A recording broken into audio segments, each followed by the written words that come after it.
you all for coming out tonight. I know you can't see me behind the pillar. My name is Vicki Madden. I'm the Executive Director for West Shore Unified.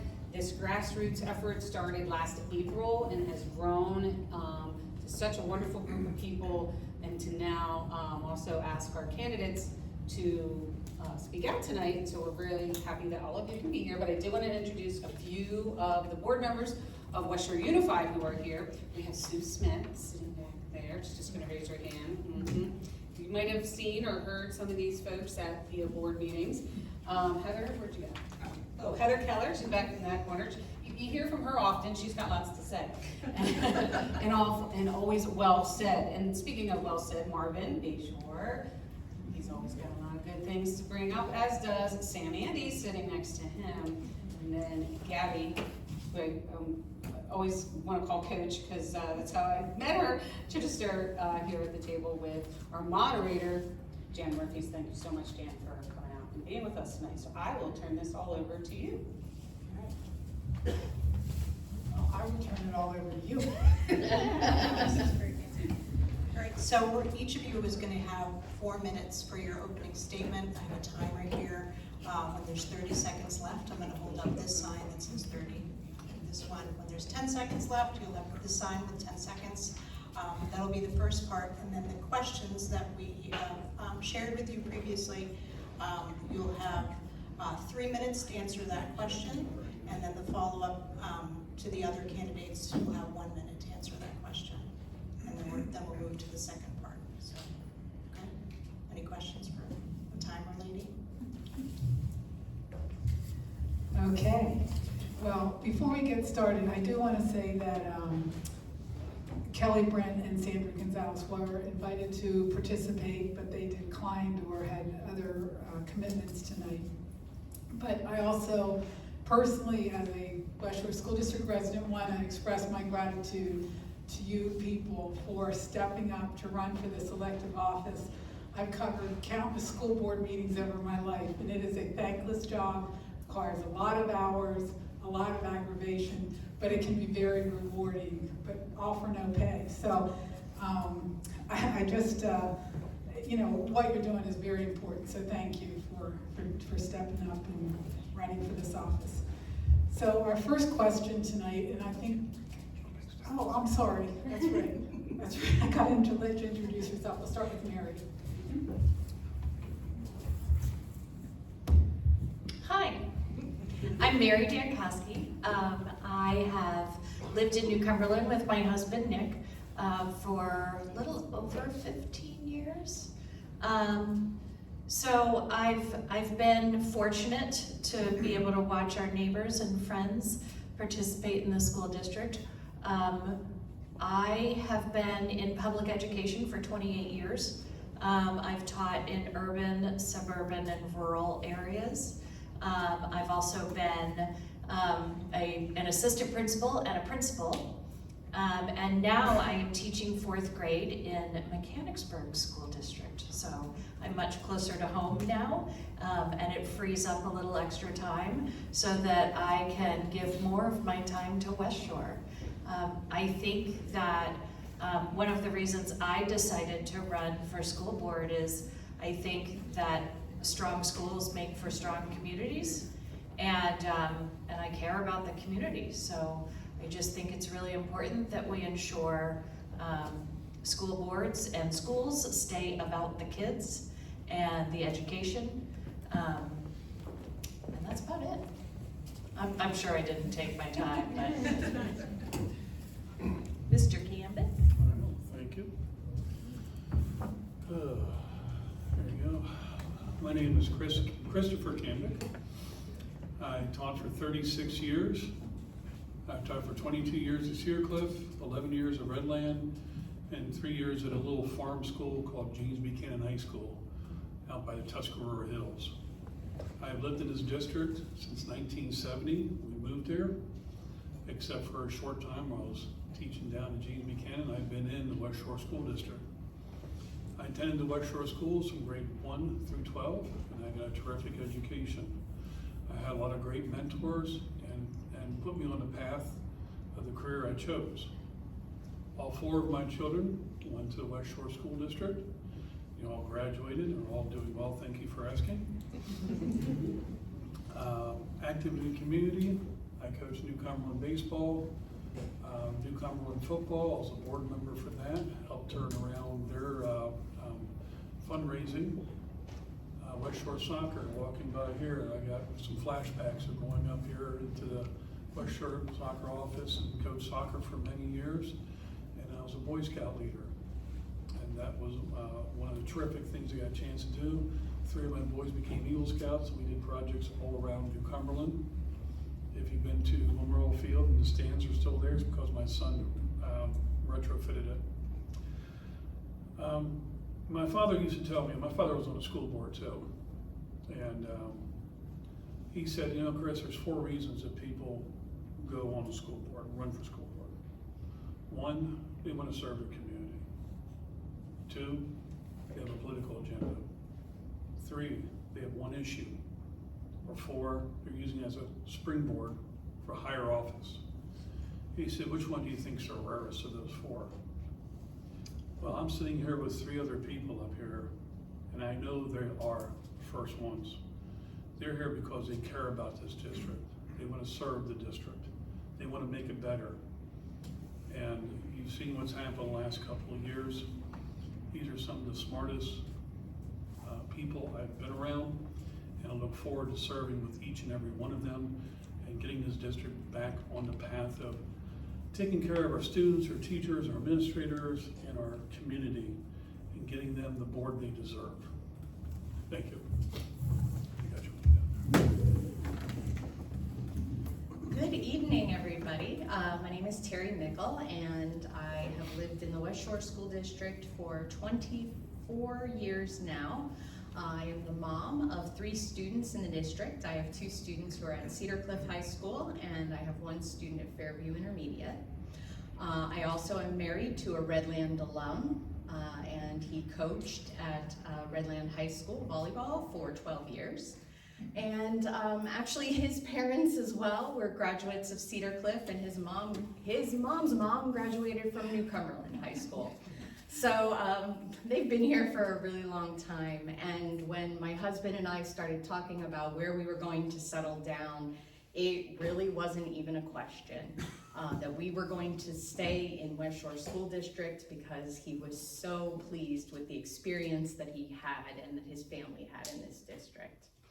And as time went on, I really was so grateful to see and meet students through him coaching with volleyball, who then returned and now are teaching in this district. And I think that that is so meaningful that students want to come back and teach in this district after having that experience. As a mom, I think that what I would like to bring to the board is somebody who is at the receiving end of the emails and using the apps and having the conversations with the teachers, because those are the people who, you know, are the end users a lot of times. I also want to make sure that we are putting students first in everything that we are doing, because that's why we're here. We want to make sure that we are providing our students with access to an excellent education, that we are giving them opportunities to outcomes and to have great outcomes, and that we are being responsible with our tax dollars. So I really value honesty, transparency, and I didn't mention this, I also have 20 years of experience in education. I work making partnerships with community colleges to make education more affordable and more accessible for students. So this is my passion. Thank you. And I am the anomaly. Educator, engineer. I've been learning for 57 years. My name is Brian Geist-White, and I remember when I first came on the board, 16 years is a long time. The first election that I was part of, there was an election, and I was not aware of the previous board member wanting to come off, and I guess he decided that he was retiring, and next thing we knew, there was a person on the ballot who had some pretty extreme views and fell into one of Mr. Cambick's categories of had an agenda. me and several other community members got together, and I had been pondering with being on the school board for a while, just had never pulled the trigger, and this was the opportunity.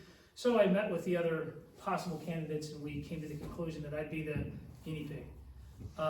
So I ran a write-in campaign in that first election, and I won overwhelmingly in that campaign, and I made it through the primary, and then in the general election, really won handedly over the person that was actually on the ballot as a write-in. And as a write-in, it's very difficult to do. And probably one of the most difficult things, short of my experience in the military, that I've had to do personally in the community. Over the years, the elections have come and gone. There's been a couple of challenges, but nothing significant until this last year. And honestly, I did not see myself running for another term. I wanted to walk away on a high note, a positive note, and unfortunately, I can't do that. I cannot leave the community in the state that it's in with the uncertainty of where the district's heading. There's a lot of important things on the table right now, and a lot of important decisions to be made, and I wouldn't feel good walking away today knowing those things are in the balance and the future of the district is in the balance. As I said, I'm an engineer. I studied mechanical aerospace engineering at WVU. I've got a Bachelor in Science degree from Penn State. I've got my MBA from Penn State. For the last 30 years, I've been working as a industrial engineer supply chain consultant for a consulting firm down in York, Pennsylvania. I was in the United States Army. I'm a veteran of the first Gulf War. So I've got a lot of experience over the years, and I've done a lot of learning. My wife is also a Redline graduate. My son is also a Redline graduate recently, and he is currently enrolled in Penn College of Technology. So I'm proud of the education that we put out, and the students that we put out, and I think we have a great district, and I want to keep it that way. All right. Okay, so now, and we'll start with Mary for this first question. What do you believe are the top 3 priorities facing the district right now? I think the number one top priority, and it should always be our top priority, is student success and well-being. And that includes academic achievement, mental health, safety, and their overall well-being. They're the reason we're here. They're the reason the school district exists. Secondly, I would say effective teaching in every classroom every day. I think that as a teacher, we're kind of always refining our craft, but that doesn't mean that the kids aren't getting the absolute best. What I've seen in West Shore has been truly incredible. I want to continue to see the great things happening there, and I think that starts with recruiting and retaining excellent staff. The last priority I would say would be community engagement, and I think that encompasses infrastructure. I know there's a lot of conversations happening right now around the natatorium and the turf field. Those are really important. They're part of the community engagement. But I'm so thrilled to see so many people here this evening because it matters. It shows a lot that this many people would come on an evening when, we're not feeding you, because usually if we feed people, they come. But we still got a really great turnout, and that tells me that our community wants to be engaged in the schools, and that is truly, truly important. So. Next. Yeah, we have 1 minute now to continue the 3 priorities. Go ahead, Chris. I get one. You only get 1 minute? No. This is my first time. You're all answering the same question? Now we get the different questions, but Okay. let's, for this one, let's go. We can, whatever. Yeah, let's go, let's I'm not gonna do a rebuttal on what you said. see, it was gonna get exciting. He knows. No, but I He think knows that better. this question about the three priorities is, I think they each deserve 3 minutes Sure. to be able to That's give fine. this answer. So go ahead, you're up. You get 3 minutes now. I got See what 3 got you? minutes, yeah. Just wasted a You minute. get 4 minutes. Oh, that song cuts me off. All right, the priorities that I have, like Mrs. Pinkowski said here, is our achievement. We've been working with the administration, and ever since COVID came through, I always tell people the one thing that builds on itself is mathematics. You know, from 1 grade to the X, you're moving up to here, you're moving up to algebra, you're moving up to trigonometry, you're moving into calculus. Thank goodness I never had to do calculus. But, you know, we have come up with solutions, working with the administration and supporting them to raise our math scores. This year we started a reading recovery program. Mr. Guswhite knows about this for 8th and 9th graders, and that has been paying big dividends. West Shore School District is not just you're born here and you go all the way through. We have very transitory. We have people moving in from all over the area with all different kinds of backgrounds and education. And we're trying to find places where, hey, we need to identify kids who need the help. Mental health has always been a big thing with me. I know some people say, well, just suck it up, buttercup, but that's not reality, folks. You know, there's a thing in education called in loco parentis, in place of parents. And that's where we're trying to take the place of parents. But for some of these kids, you know, we do pick up a lot of lost kids. Kids who don't have mom or dad at home, you know, they come home to an empty house. They might be homeless. You know, they might be living lives like my father used to say, would make you go screaming into the night. And it's our responsibility to make sure, because we all know up here what Maslow's hierarchy is.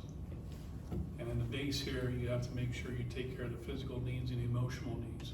If this kid doesn't feel comfortable and doesn't feel loved, they're not going to achieve what they can achieve. So I'm always very big. If you've heard board meetings and everything, you know I'm a big proponent of that. I'm a big proponent for safety. Mr. Guswhite and I, when I started on the board, we got in with the security guards, and we researched that. One thing you know about Mr. Guswhite, he is a stickler for detail. The gentleman, I am so impressed how he will ask the probing questions and the right questions, and we got, in the end, a great program with our security, thanks to him. Keeping our taxes under control. I know this is tax season. I know people out there screaming, it should be 0%. We really, that's difficult to do because everything is going up in expenses and we are not, you know, being wasteful spending, but I'm trying to be cognizant. I am retired, I live on a fixed income, so I'm really cognizant about those people too. So those are my priorities. Chris, you can have some of my minutes. I don't think I'll need all of them. Mine actually are going to echo very much what Mary has said. I think that priority 1, always students. Student academic achievement, student well-being. You know, I think that it's hard for us to downplay the effects that COVID has had on our students. And so we have recovery, not only in academics, but, you know, in their well-being that need to be addressed. Students are saying that. I have talked to a lot of students who say, you know, we're struggling with mental health. And so we need to make sure that we are giving them the support they need so that they can then turn and focus on academics.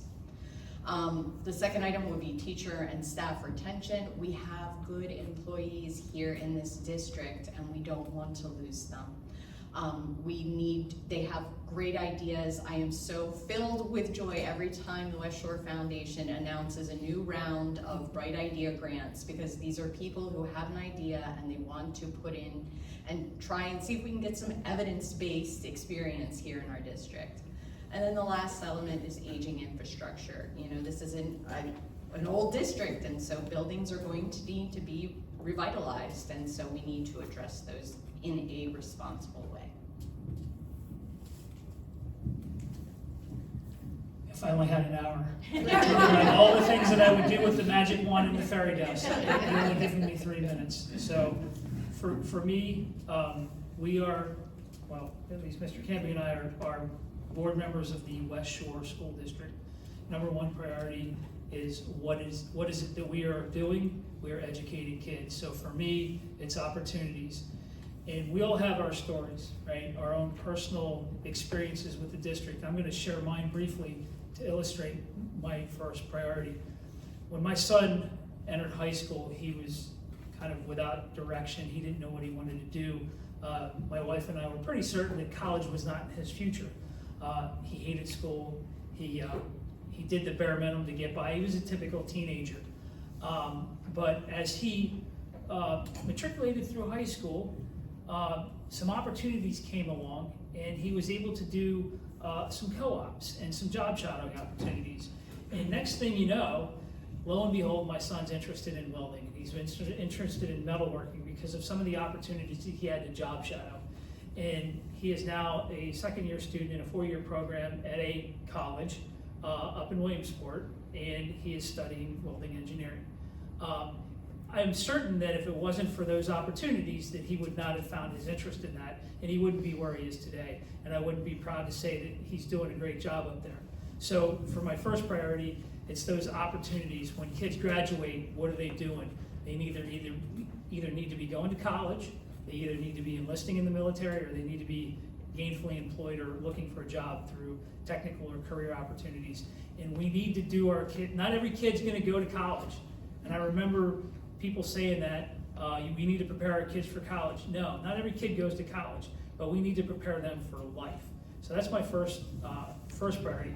Second priority is along those lines. You know, since the pandemic, we've experienced an education gap, and we get beat up all the time that our test scores aren't great, our kids are failing. You know, what are we doing? Well, I think we still put out a pretty good product in the West Shore School District. I think we're all evident of that in our own families and our kids, and we're proud of our kids. You know, there is a gap from the early stages, especially coming out of the pandemic, and we're starting to catch up. But for me, a priority would be all-day kindergarten, because how do you fight a gap when kids start falling behind? Well, you don't let them fall behind in the first place. And I think if we were able to put in all-day kindergarten and get our kids a head start, they would be better off coming out of second, third, fourth grade as they're entering middle and intermediate schools. And by the time they get to high school, they're going to be a step ahead. They're going to be a step ahead of their peers. They're going to be a step ahead and maybe have a better idea of what they're trying to do. So that would be my second priority. My third priority, we've got a lot of infrastructure issues in the district. Is that my 3 minutes? No, I'm sorry. I'll be brief on this one. So there's a lot of infrastructure issues that we need to deal with. We just finished a brand new elementary school, 2 intermediate schools, which was part of the whole reorganization and feasibility study that we did 7-8 years ago. We still have more work to do. We have an auditorium that needs repaired. We have a turf field that we need to put in Redland. We have a middle school that needs to be renovated. And then after that, there's 2 more elementary schools that need to be either renovated or new buildings built. That's a lot of infrastructure we need to deal with, along with the whole list. And I don't know if y'all go to the facilities committee meetings, but there's a whole list of other things that are on that list over the next 5 to 10 years that we need to address. And, you know, the normal keeping the district going kind of things, along with closing another middle school down when we get the new one online. And my goal is to get these things done in a way that we don't break the budget. And I am sensitive to the taxpayers. I am sensitive to the fiscal responsibility in making our tax dollars go further. and I am all about understanding that need and not raising taxes to the max every year, but still maintaining construction and projects going forward without increasing our fund balance or our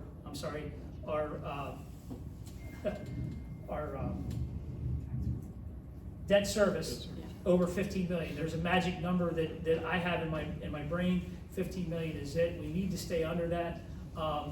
If we go over that, I do not want to put a burden on a school board member that is sitting in my seat 20 years from now because of decisions that I made today that handcuffed him tomorrow. And I am very sensitive to that. And I will be making sure that I'm holding feet to fires and sharpening pencils. We need to get this stuff done, and we need to do it in a cost-effective way. And that's my third priority. Sorry for going. Okay, now we have 2 minutes for each for this next question, and you pretty much touched on it in your answer. How will you balance the needs of students, teachers, and taxpayers when making budget and policy decisions? And we'll start with Christopher.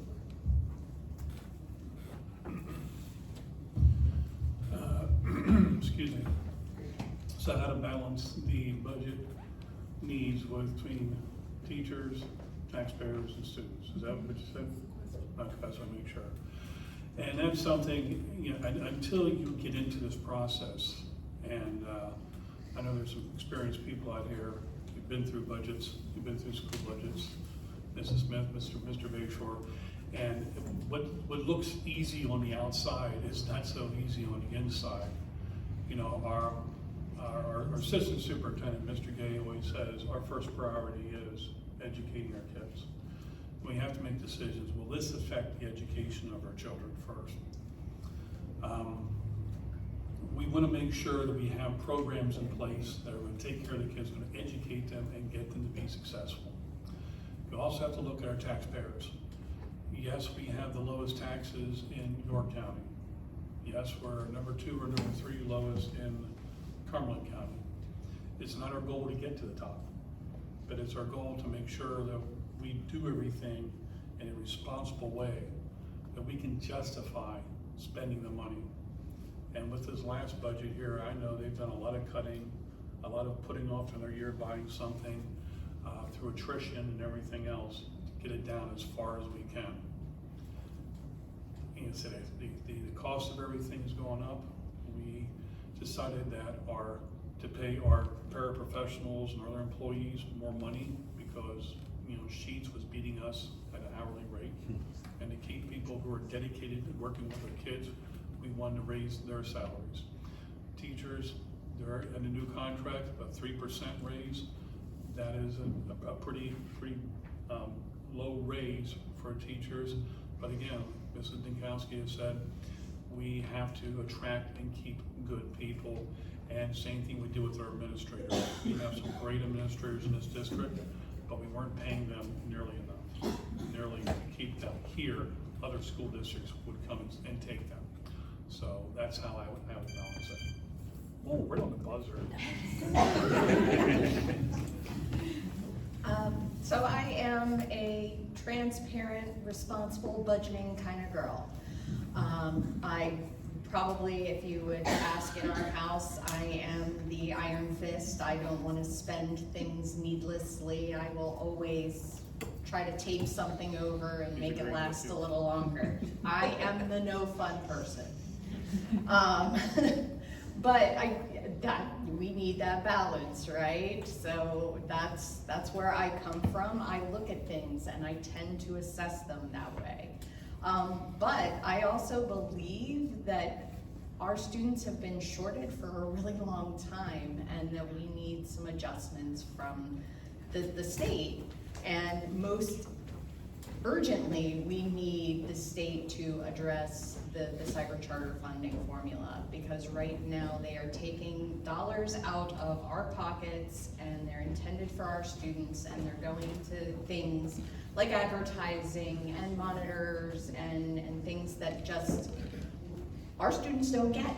So I don't have a problem, and I think we'll probably answer this, I'm probably gonna get a little bit into a question in the future, but I think that, we need, to advocate with our legislators that our students deserve money, that public school funding is a very vital resource that needs to be fairly funded. So, thank you. Thank you so much.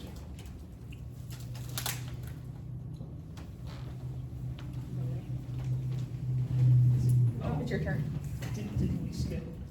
No, we're coming back. Going back to her, she's It the means last. I don't have to be first every time. Oh. It's Sorry, a rolling what's, thing. I'm sorry, what's the question? How will you balance the needs of students, teachers, and taxpayers when making budget and policy decisions? Balance needs of students. Teachers and taxpayers. Yeah, so it's kind of all interconnected, isn't it, right? We, first and foremost, we are here to educate our kids. And in order to do that, I think when we take care of the needs of our students, we also take care of the needs of the teachers and the staff. When we do things like build new buildings and put air conditioning in, yeah, we're creating a better environment for the students, but we're also creating a better environment for the teachers. We're creating an environment that, part of our motto, we're a place that people want to be and students want to learn and families want to live. And that all has a compounding effect in that people then want to move into our district and people want to live in our neighborhoods. Why? Because we have good schools. Let me ask everybody here, when you bought your house in the district, or when you bought your last house, or every house before that, what's the first question you ask when you're looking for real estate and property? What is it? What are the schools like, right? Am I wrong? That's the first question you ask. And that's what's important to folks, to get them to want to move into that development or that neighborhood or that community. And when you have good schools, when you have nice schools, when you have good staff and quality teachers and kids are doing well, it all feeds itself. It's all self-fulfilling. And then you've got people that want to move into your neighborhood. And guess what? What happens when everybody wants to move into your neighborhood? The property values go up. So we all benefit, taxpayers, whether you have kids in school or not. Our property values go up. Now, we may not see it in our paycheck or in our daily, finances, but it's there. And it's all part of having that quality school. And I think we need to be fiscally responsible and create that environment for those students and those teachers to make our schools better, that people want to move in and live in our district.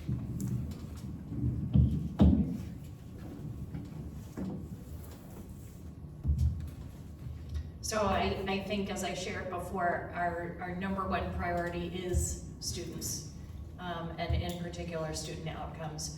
However, I do feel that that has to come with a balance of fiscal responsibility. Absolutely, if we could, double the budget, that'd be great, wouldn't it? And I've been so grateful to meet Terry during this process, because while I've always understood that these cyber charter schools are taking from the district budget, she really has a good handle on the ins and outs of the funding formula, and how it's working against us. And I've learned so much from her about that. I think that one of the things we need to do is work on those areas of the budget where we're losing money, because we need every bit of it we can get. And if you're paying those taxes, they should be going to your schools. So that's where I stand on that. And this one will start with Terry. And what are your budget priorities, and what experience do you have managing budgets or large organizations? So my budget priorities, I think if you've gone to a school board meeting or you've watched, you know that I am a huge proponent for all-day kindergarten, the Head Start, any chance that we can get to start educating and teaching our children young is just time that we have gained, and that's education time that we can't get back. So that I think is our first priority because the dividends are going to pay off for us. It is going to be so great.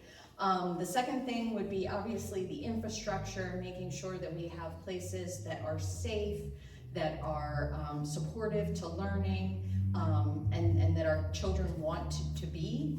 And then also, I think teacher development. I think that again, we have some great resources that are here in our own district, and we need to support those resources. So professional development would be a place that I would invest. So I'd like to ask a clarification on your question. Of course, I'm gonna ask the question. When you say balance, or when you say budget priorities, are you talking about the things that are priorities for me to spend money on, or my priorities on how I would address the budget problems and balancing the budget? Let's go with the latter. Okay, because there are two different answers. Okay, I'll give you the second one. So, what experience do I have? I've got 16 years of experience on the school board. Most of that, prior to the last 4 years, I spent as the chair of the finance committee, and I've been part of the budget process for a really long time. I also do some of this work with my clients in my professional career, but it's not to the extent that we're doing here in the West Shore School District. So I've got some experience. I wouldn't call myself an expert, but I've got some experience. What my priorities would be. So I don't know if any of you have been watching school board meetings over the last couple of years, and you'll hear me, I said it earlier, you've heard me say before in board meetings about sharpening your pencil. I think the problem we need to address first and foremost is the budget problem isn't a May-June thing, right? Everybody gets worried about the budget when it's time to pass the final budget. That's when all of a sudden we're all budget conscious. That's BS. We should be budget conscious all year long, right? Budget doesn't happen in 1 month. It is a year-long process. And I don't know if you've watched me over the last couple of years, and a prime example is when the boiler blew up at Fishing Creek, and they had the temporary boiler, and it was I don't know, $1,000 a month or whatever that was, or $10,000 a month, and they came in with this GISA project. There was no competitive bid, there was no nothing. It was $1 million project, and I voted against that. Why? Because I thought that we could have done better if we wouldn't have done the GISA, and that we would have went out and competitively bid that project. So I think there's opportunities along the way to look at some of these projects, not just the ones that we've done in the past, but we can't go back and change that, but look at the projects that we're doing in the future and ask ourselves, can we do that better? And can we set limits on those projects?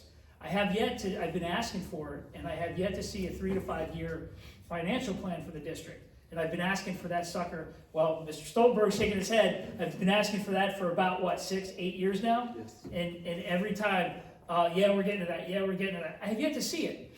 And I think those things are crucial to know where we were and where we're going, and ask ourselves, can we get this at a better price, and set limits on projects and say, yeah, the project came in at 60 million, but we've got 45 million to spend, or we got 50 million to spend. What can you give me for that? And start to hold people accountable for some of these projects to see if we can maybe lessen the impact of some of these big ticket items.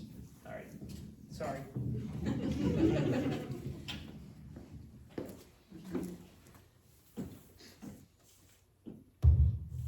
So my experience with budgets is as a school principal, obviously I had to manage the school's budget, but I also then had to work with the district budget as well. So for 13 years in administration, I worked with a lot of educational budgets. And my former school district will tell you I typically gave back money at the end of the year because I was a bit tight on that. That being said, I think that the priorities of the budget have to align to the priorities of the school district. And that is the students' well-being and achievement. What that means is I think we really just need to prioritize that spending, have it be very, very transparent.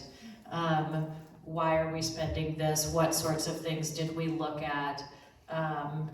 And how are we going about the process of looking, just as Brian said, using the processes that are there for a reason, to look for the best purchases at the best price. I'm pretty good at finding sales, but that being said, I really just think it's important to look at everything line by line, and determine, is this what we need for the students' well-being? You know, if we can say yes, then that's something that stays.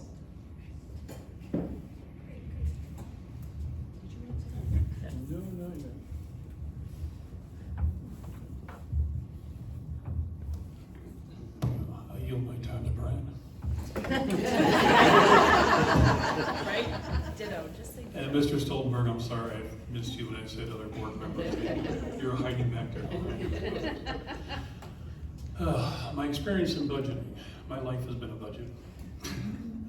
I have four children, and you know, it's not as big of a budget as the school district, but I learned to live within our means. I was a department head where I had to come up with a budget and live within our means, and did a lot of dumpster diving for extra material needed for my engineering classes and stuff like that. When the play would shut down, the musical, they left a lot of wood sit around. We would go down and take that wood and bring it up here, and again, keep within our budget. This is my third budget, I believe, my third one, and every year I learn more. And asking questions. We are not a rubber stamp board, but whatever they come up with. And with Mr. Gus White over here beside me, ask the questions. You know, what is this for? How do we do this? I was not a fan of the boiler, you know, coming through at that point. I was not a fan of, they came to us about a solar panel field, and that would have been a disaster for us. I mean, not that I'm against solar power, but even that, we're looking at, with Allen Middle School, why don't we build solar panels in the parking lot and get electricity from that and people get coverage. It's just, you have to question, and like I said, with the new buildings coming in, I went through this with the VOTEC where the bids came in a couple of $1 million over. And with the VOTEC, it's much tighter because they're asking all these different school districts for money. And when it came in over, we said to the architects, go back, redesign it, and get it below this. And I believe that's something that we can do with our own buildings as well. I've spoken to Mr. Guswett about this, and we're in agreement with that. It's not, you can tell me what do you think it's going to cost. I'm going to tell them this is what we can afford to spend. That's right. Okay, and this question will start with Brian. How should the district address school safety and support student mental health? Oh boy. So, a couple of years ago, when I was the board president, we brought in school security guards and SROs. And they've had a positive impact as role models and a presence in the building. And we've got 2 new intermediate schools that we need to evaluate, and even on our buses, I don't know if any of you have watched the transportation committee, which I chair that committee. I pushed really hard for putting bus aides or bus monitors on the buses that were the highest incident buses that had the most problems. And at first it was, oh, we can't do that, we don't have anybody. And then finally we pushed hard enough and we've got that. And lo and behold, the incidents on those high incident routes have been reduced, and we've been getting updates on those, so that has been a positive impact. So I think anything that we can do to expand that. Now, talk about mental health. And this is one of the things that's really important to me from a mental health standpoint. I think it's one thing to say the mental health of the kids, we need to take care of that, which I'm in 100% agreement with. And that is extremely important, and we need to look out for the welfare and the mental health of our students. But I also don't think we should forget about the mental health of our staff and teachers. Our teachers put up with a lot of crap, and they deal with a lot of stuff, and it's not like, there's a lot of people now that look at public education, and it's not a glamorous field to get in. And if we want to have teachers going forward, if we want to have, you know, professionals that do this, we can't make it a pariah to be a teacher. So we need to both provide mental health within our buildings, but as a community, come behind our teachers and create an environment where they're appreciated and they're loved and they're respected, and they get the respect and you know, credit that they deserve. And I am all for pushing those things.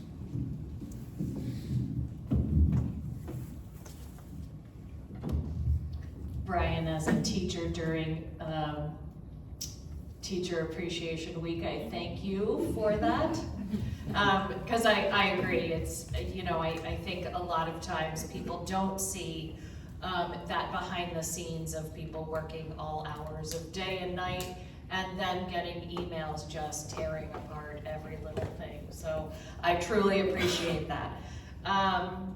But what do we do about school safety and student mental health? You know, somebody said to me a long time ago that the #1 way to prevent school violence is to ensure every student has a sense of belonging, that every child there feels that they belong there, that they have a space where they can be themselves, and where they're appreciated for what they have to offer. And we have amazing kids in this district. So I think we're off to a great start with it. That being said, there is also a place for, I've worked with some really amazing SROs, and for those of you who aren't familiar, a school resource officer actually has to go through special training to be a school resource officer, but they are also regular police officers. So they kind of take an extra layer of training to become those school resource officers, and they really do an amazing job of building relationships with kids, so that they can be role models and act as mentors. And that really helps, I think, when a child needs something. In addition to that, I've personally been part of the Pennsylvania School Safety Institute at PSBA, where I had the training in de-escalating situations. And I have to say, it was one of the most valuable trainings I ever went to. And I am out of time, look at that. But it's one of those things, if we can get our administrators and teachers in there, it is really one of the best trainings I ever went to.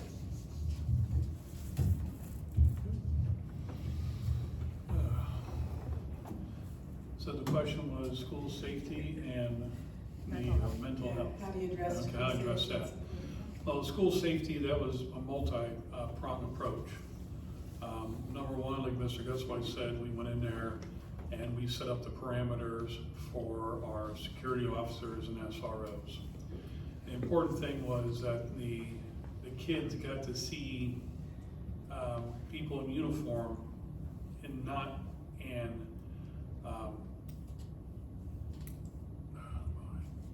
when you're having a problem. Seeing them confrontational, thank you. I babysat a 3-year-old and a 22-month-old baby, and it's about that time of day. And it's not just confrontational, you see them as human beings, and people you can talk to, and people you can confide to.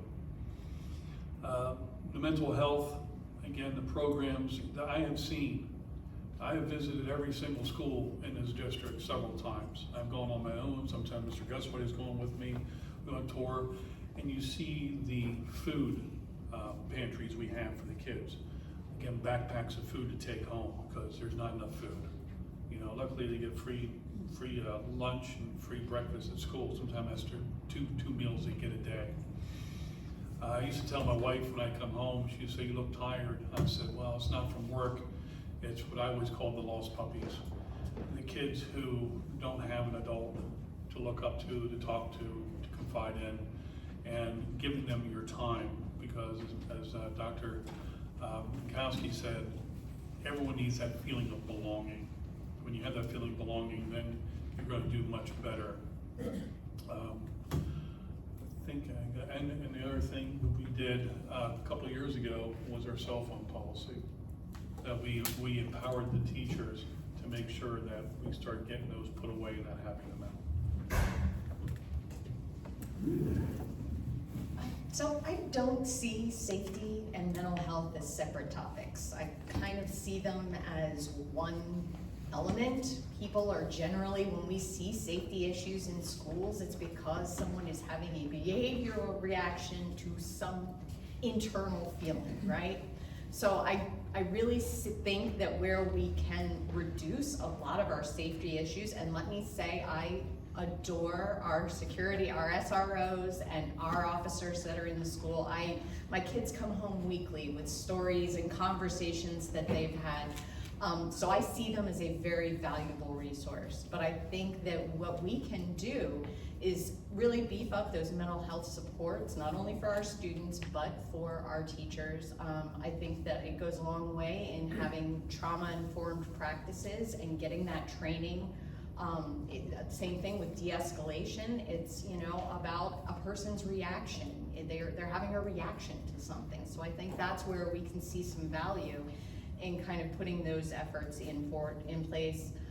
Consistent building protocols, we've talked about that before, and then obviously strong relationships between students and staff, and that stretches beyond the relationships with the SROs and the officers, but also the teachers, the counselors, the social workers. They're all vital to our students' health.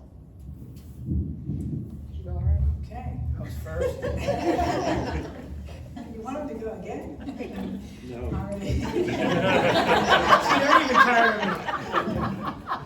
I think it's time to wrap up. All right. Anyway, this question's for you. You start this one off. What role should parents in the broader community have in curriculum decisions?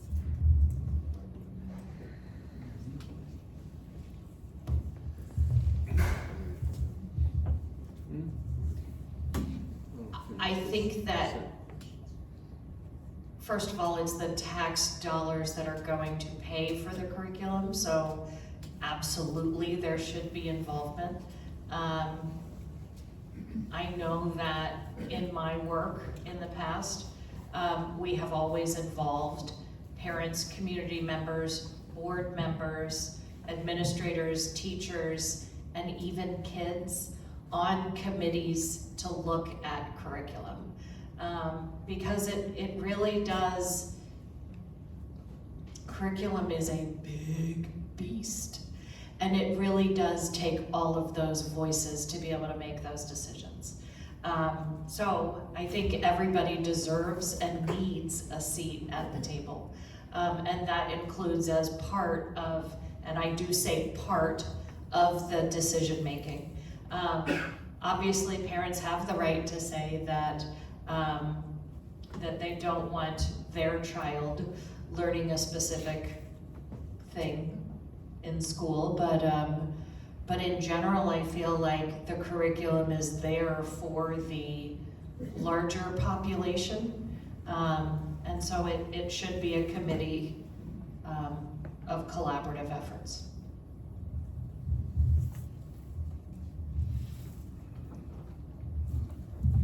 So parental involvement with curriculum. As Dr. Dukowski said, you know, parents do have a right to know what's going on and what's being taught in school. You know, I know we're talking about new programs and everything. We do have input from the community at large. We know that we have curriculum available for anyone to look at. to see if there's anything that they might object to, and that's fine. You should always be open. The whole part is transparency. There shouldn't be no secrets about what we're teaching or what we're doing, and everybody should have a say into what is being taught in the overall curriculum. So I welcome the community to be involved with it as much as they can. I also know that I hire teachers who are professionals to deliver that curriculum as well. You know, we're not going to go down to what lesson is being taught, you know, like having control over each single lesson. The curriculum, the overall curriculum and what it talks about, yes, I can see that. Again, welcome parental involvement. One of my things is to make sure that our parents do have a voice in our district, because it's their children we are teaching, and they should have a say in that. I view curriculum decisions as a community, that's something that absolutely, it's a partnership between community, parents, teachers are experts in this field, and sometimes it really disappoints me that people don't want to allow teachers to have the input when they've spent so long being trained in understanding curriculum. So I struggle sometimes with people saying, oh, well, the teachers had too much input. Well, they delivered the content, so I think they have some value there. But I think it's a partnership, and I think that parents do have a say in conjunction with communities, because this is our school district. We are locally controlled, and we have an opportunity to make those decisions, and so we should be working together to make them. You need a reminder? No. Let me tell you a story.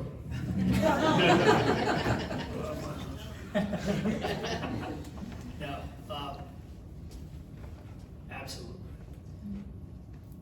When I first became board president 4 years ago, I went into that position, right? You know, I had been on the board for a long time, but this was the first time that I was going to be acting as board president.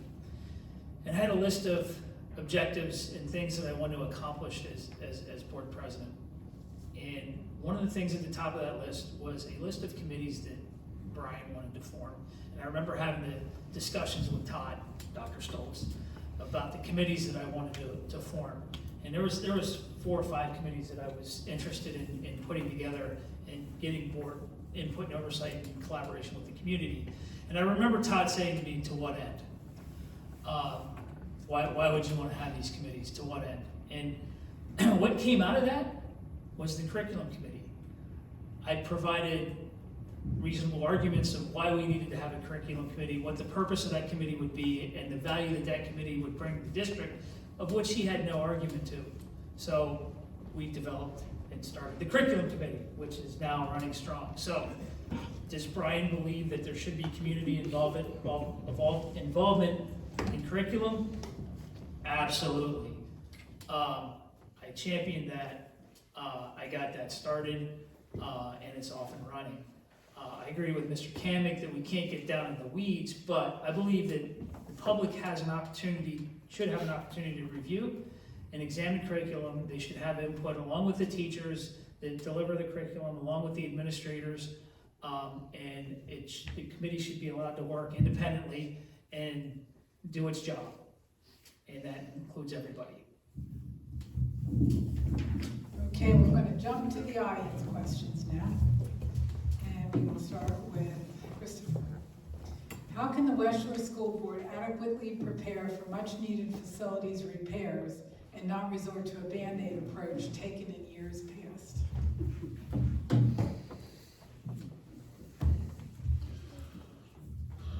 Well, we have a strategic plan, and we have money we put aside into a capital fund.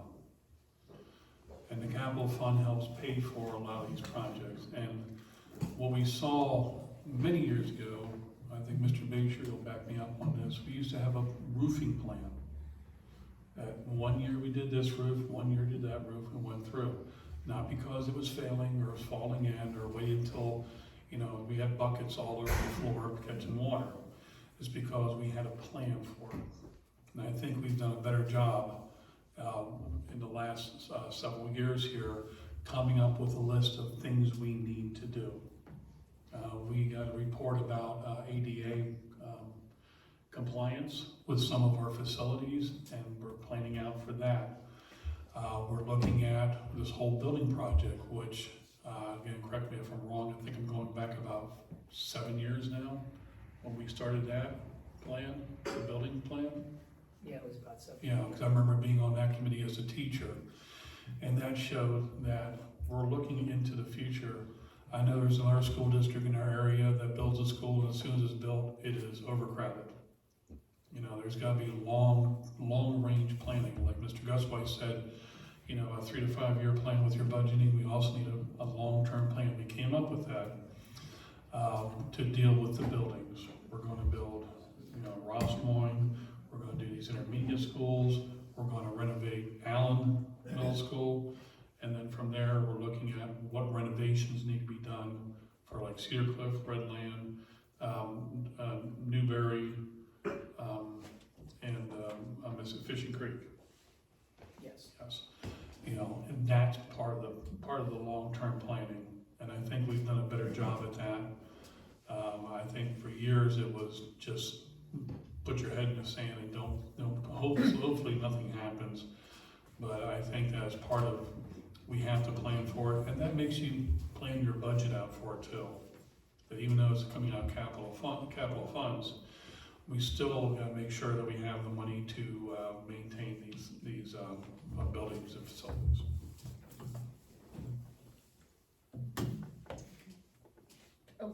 Do I need to answer that too? I thought that was just a special Chris question. No, just for me, yeah. I can see Ms. Keller over there. I did a good one for Chris. Yeah, ask that one. I absolutely think that there needs to be long-term planning, and that's what I support. I have been so impressed, honestly, with the gentlemen that are sitting on either side of me, and they're always attentive to the fact that we do need to think long-term about supporting these facilities. It's great to have the money to build it, but then how are we going to support that? How are we going to make repairs on those buildings? And so those are things that are being considered, and something that I particularly have taken note of and kind of put in my little pocket of, if I was school board director, that's something that we need to be cognizant of. You want me to answer that? Yes. Of course. So, gee, I don't want to take credit for everything, Mr. Kennedy, but that list that we're talking about, the capital projects list, I actually pushed for that about 7 or 8 years ago. I remember the conversations that I had with Mr. Sanders, and I said, boy, wouldn't it be great if we knew what building projects we were going to be doing over the next couple of years so we could budget for those. And guess what? We now have, and if you watch the finance committee meetings and the facility committee meetings, we have a capital project list. And here's another number to keep in your brain: 8%. 8% is the amount that we are allowed to have in general fund balance compared of our overall general budget, and that is the legal amount that we can keep. So anything that is above 8%, we have to move to the capital reserve, and capital reserve can only be used for construction or building projects. So it's not like it's mad money, or we can, buy a new, lawnmower or truck or something like that. It has to be for capital projects. And that money has grown over the years. And when you see those transfers happen in board meetings, occasionally you'll see those transfers. That's what's happening. We have money that we can't go over the general fund balance, so we put that into the capital reserve. And that, to Mr. Kamick's point, goes to pay for those what I'll call continuous maintenance projects to keep the district going. And it's very important that we are able to do that and do that effectively. And the need for these projects, we need to make sure that we're doing these projects in a manner that we're getting competitive bids, we're doing the right things, and keeping those ongoing maintenance costs down. And when we do a project, we have to look at the long-term impact. I remember, am I out of time? I'm sorry. Okay. I remember a bunch of years ago, McClure came in, and it was before we did we recently did a HVAC upgrade at Red Mill. Red Mill is one of our newer buildings, right? Red Mill was built in 1991. It's been online for, about 30 years now, and it's one of our newer buildings. It's not the 100-year-old building like New Cumberland. But it was in need of some upgrade. And I remember when McClure came in, and they were pitching a geothermal system for Red Mill. And I remember asking the engineer, I'm like, so we're gonna spend this money to have this system installed, and the payback period is when? And he gave the numbers, and I said, so this particular system, we're gonna have generated revenue from it, but it's not gonna have paid itself back in 30 years. So when would we need to put a new system in? I said, we're gonna spend money on a system that we're not even gonna be able to pay back. And he's like, that's right. And I'm like, that's not right. That's not what we're gonna do. And of course that project died and we went a different route. But those are the kinds of things that we need to be aware of. We need to be smart about. We need to be on our toes for. Because people are gonna come in and they're gonna pitch stuff and they're gonna want us to do projects. And we have to look at the long-term value. Does it make sense long-term to do that project? And are we gonna get our money back out of it?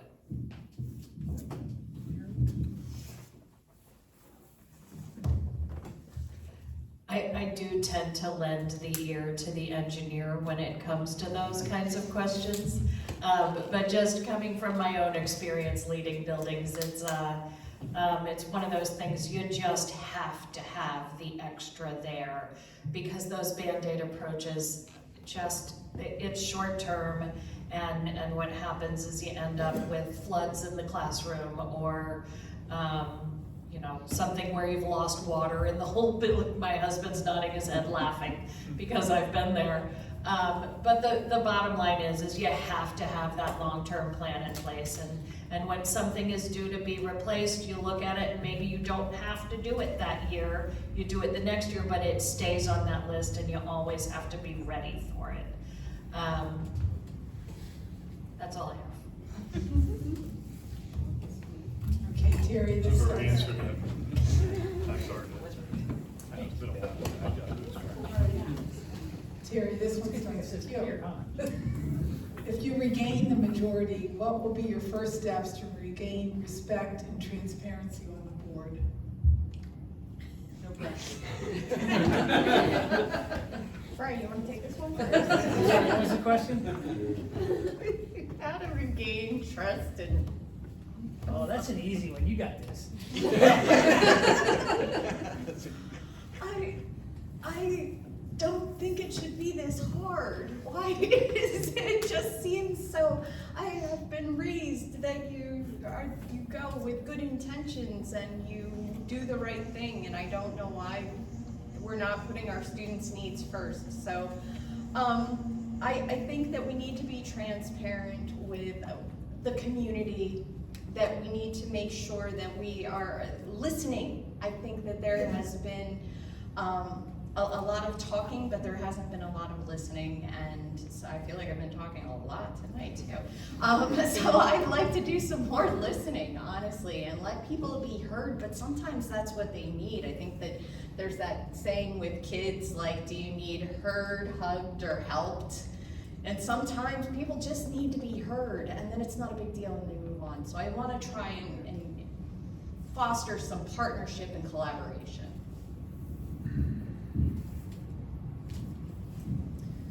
Yeah, I think for me, transparency, openness, collaboration, it's all part of having a functional board. I think, when I was board president, going back to what did Brian do when he was board president, one of the things that I did was we had all these committee meetings, but people would come in and they would ask questions in board meetings, and it was like, well, we talked about that in committee. They're open to the public, you could come, but nobody comes to committee meetings. So it was like you know, if the tree falls in the woods and nobody's around to hear it, did it make a sound? Well, same with a committee meeting. If we had a meeting but nobody was there to hear it, did it really happen?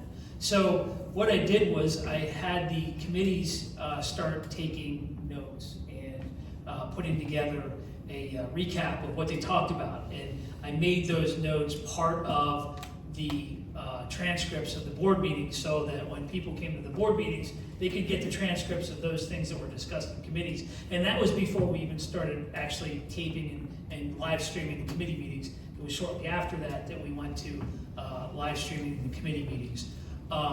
So those kinds of things, bringing those things and having transparency. The other thing is the board needs to have a clear direction. That it's the direction of the board and not the direction of one or two people. The board needs to set goals and objectives, and they need to keep those goals and objectives in focus, and they need to move forward. A lot of the stuff that we're dealing with, you know, if it's not part of the clear goals and objectives of the board, it just becomes noise, and then we become kind of floundering around, tripping over ourselves, and we can't get out of our own way, and we can't get things done. And I think we need to get back to what's the clear goals and objectives of the board, what is it exactly that we would like to accomplish, and then get back to doing the work of getting those things accomplished.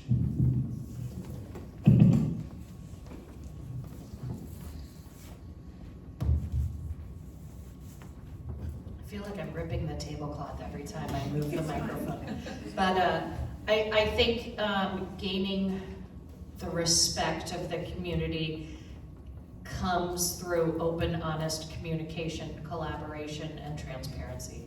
And I think it really goes both ways. As Terry said, I'm a pretty good listener, but I typically find that I like to hear different viewpoints. I like to hear a variety of ideas.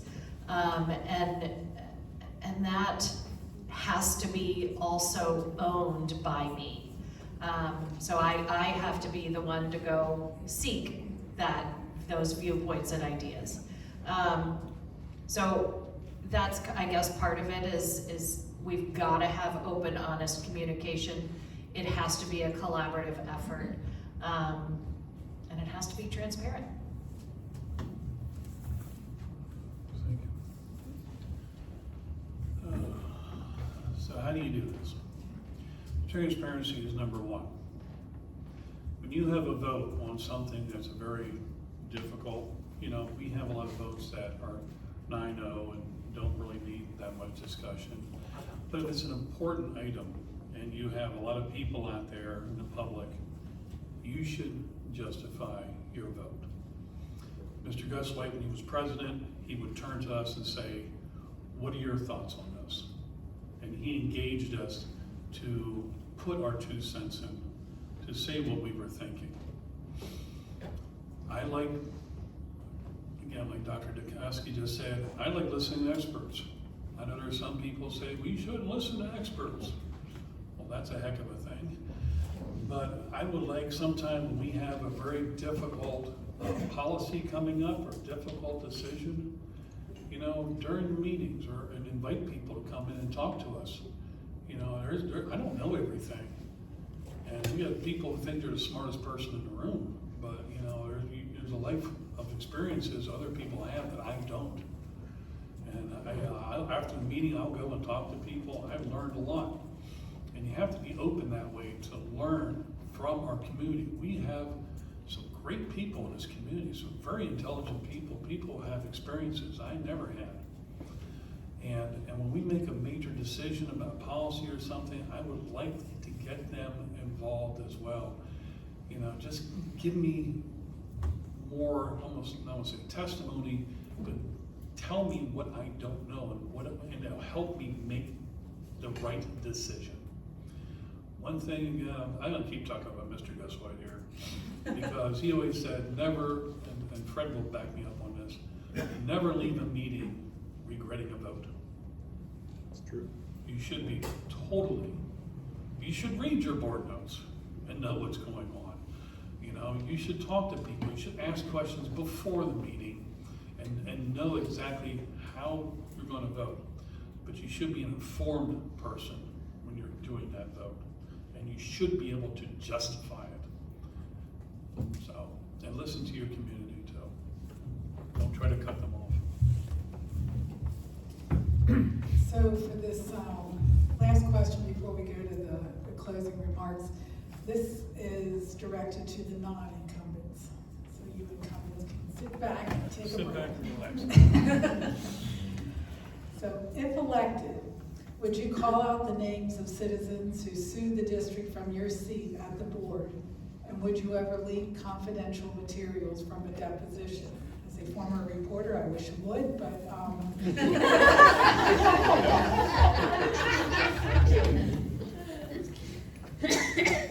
Who wants to go first? I'll go first. There you go, Terry. I was brought up, I've spent about the last 10 years in the Office of Records and Registration at my institution. And that office comes with a lot of responsibility because you are holding all of the information about your student population in your hands. And so we spend a lot of time studying FERPA and understanding the value of privacy for people. I stepped into this into this race, and I've put myself out there, so that's okay. You can call me out because I have willingly stepped out, but private citizens don't deserve to be called out in these types of situations, especially by someone in leadership. I think that I find that distasteful. So I think that we can handle things. I think that we have to remember that we have to continue to work together. And so, you know, one of the things that I was brought up with was, you know, don't say things that you can't take back. So, you know, you want to have those continuing relationships with people, and sometimes if you speak in anger, you can't take it back, especially when it's in the board notes or meeting minutes. So.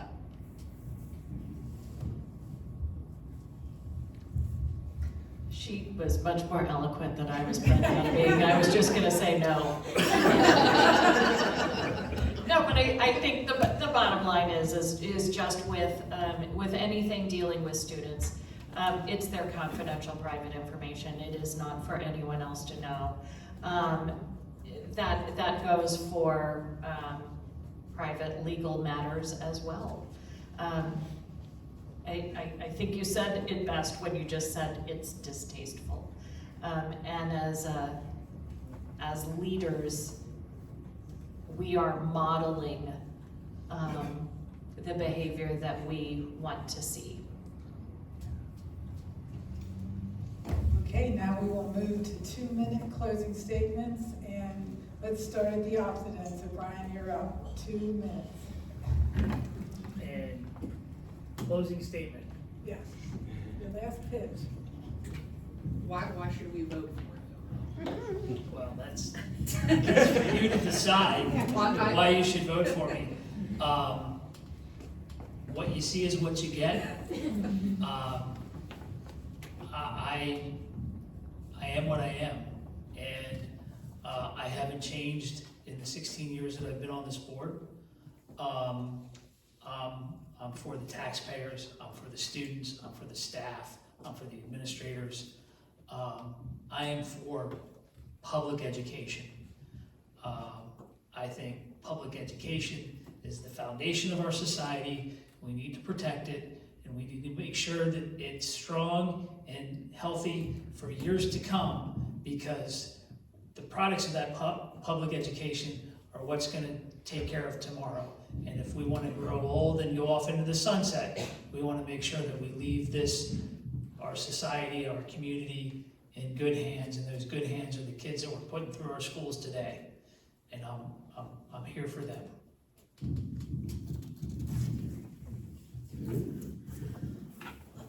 So I am a mom, and I want the best education, but not just for my kids, but for every kid in this district. I think that every kid deserves the opportunity to thrive, and to reach their full potential, and I think that we have the opportunity to give that to them here.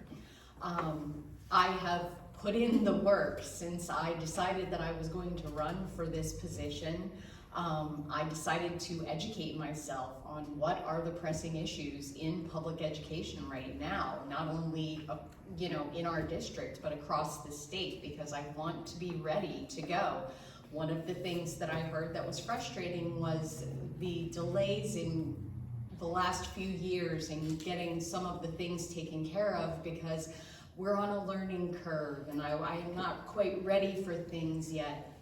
Our kids don't have that time. That's not fair to them. We don't allow you to have a warm-up period before you start taking action. And so I have made it a point that I want to be ready to sit down and to be doing the work for our citizens and our students on day one.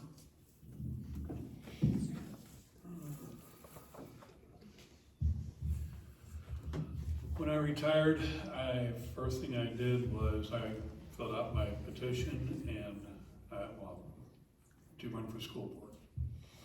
My wife said I was crazy, it's like, I know I am. I grew up in a family where public service was very important. I was a Boy Scout leader, and I emphasized to the kids, you give back to your community. I am running again to make sure that our board is a functional board the way it should be. We have been leadership problems for the last 2 years. And our administrator keeps asking, please, give us some direction here. All 4 of us here are the first group of people I talked about. People who actually want to serve their community.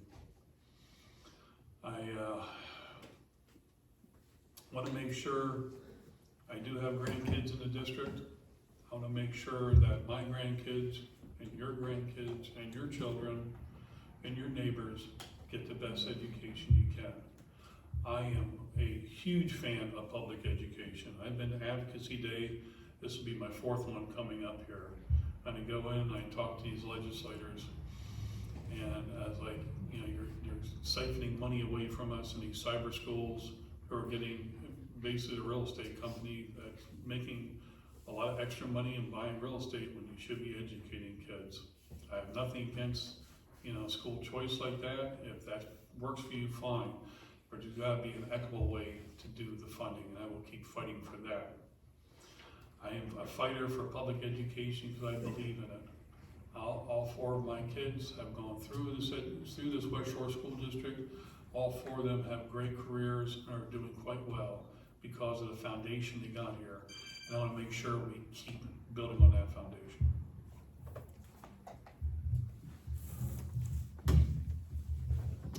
So I'm sure this has gone through at least a few minds. I mentioned it a little bit earlier, but my husband Nick is here. We have not been fortunate enough to have children of our own. So I do not have children in the district. We have dogs, we have a cat. They are pretty amazing, even when they're nuts. But the bottom line is I have dedicated the last 28 years of my life to working for kids. And that's all I want to keep doing, and I want to ensure that the staff and students in West Shore School District are supported, as opposed to just fought over. So that's my spiel. I'm just here because I love kids. All right, well, I think I want to thank all of you for participating tonight, and I think the audience here would like to give them a round of applause. I'm sorry, I really didn't use all of my time, so I just wanted to add one more thing. Sorry, but I think I speak for all 4 of us when I say thank you for organizing this. Thank you, thank you, thank you for putting this together. I know that it took a lot of effort and time, and we really appreciate it. Okay, folks, you got informed. Now, the next important thing you gotta do is go to the polls on May 20th and cast your votes for the candidates that you think are the right ones for the job. So, good night.